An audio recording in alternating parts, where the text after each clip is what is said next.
Bonneyville Mill is a grist mill. There are many different kinds of mills. For example, a sawmill would produce lumber, but a grist mill specifically grinds grain into flour.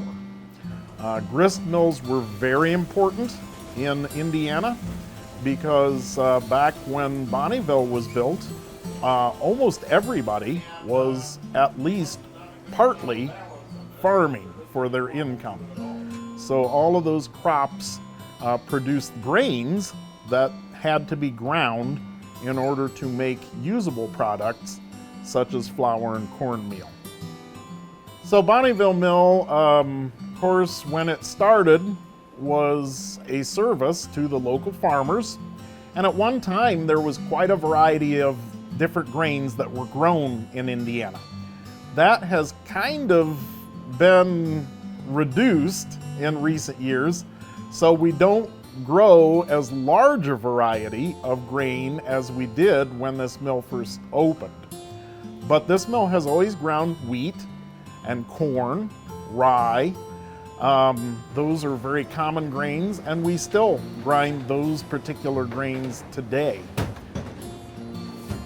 Our main goal is to preserve the mill, preserve the history, preserve the culture, and demonstrate those things to the visiting public that comes into the mill. Currently, we grind wheat, rye, oats, buckwheat, spelt, yellow, and white corn. In the fall, we separate the stones so that they can be cleaned and serviced. And in the spring, we put them back together so that we can start grinding for the next season. So today, we took the top stones and we placed them back on top of the bed stones, because a set of millstones, there's a top and a bottom, the runner stone and the bed stone. And we put them together so that we could get them ready for the grinding season. The turbines are actually located in the water in the basement of the mill.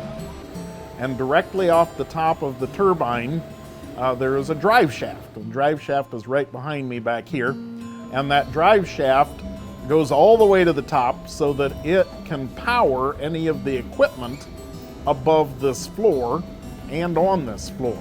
The drive shaft can be attached to machinery using gears, belts, and pulleys. Those are the most common things that we have to hook machinery up to our drive shaft. We have two sets of grindstones. One is French burr and one is granite. Both are very hard stones. The French burr stones are original Edward Bonney stones. So he brought those here when he came in 1837, and we are still using them. The milling process has a number of different aspects to it. Depending on what product you're trying to make, you have to set the gap between the stones, the speed at which the top stone is rotating, and the speed at which the grain is feeding into the eye of the stone. All of those things have a little bit to do with how fine or coarse the product comes out. And so if you're making a wheat flour that you want to be very fine, you're going to have a tight gap set on the stones. You're going to feed the grain in relatively slow, and you're going to have the top stone moving at a fairly good pace. So all of those things, every time you are grinding something different, you have to pay attention to each of those three things. Our goal is to talk to every person that comes in the door and to demonstrate the grinding process to them. History is important because we can look at history and we can learn the way things were, and we can also get ideas of how we can do things in the future.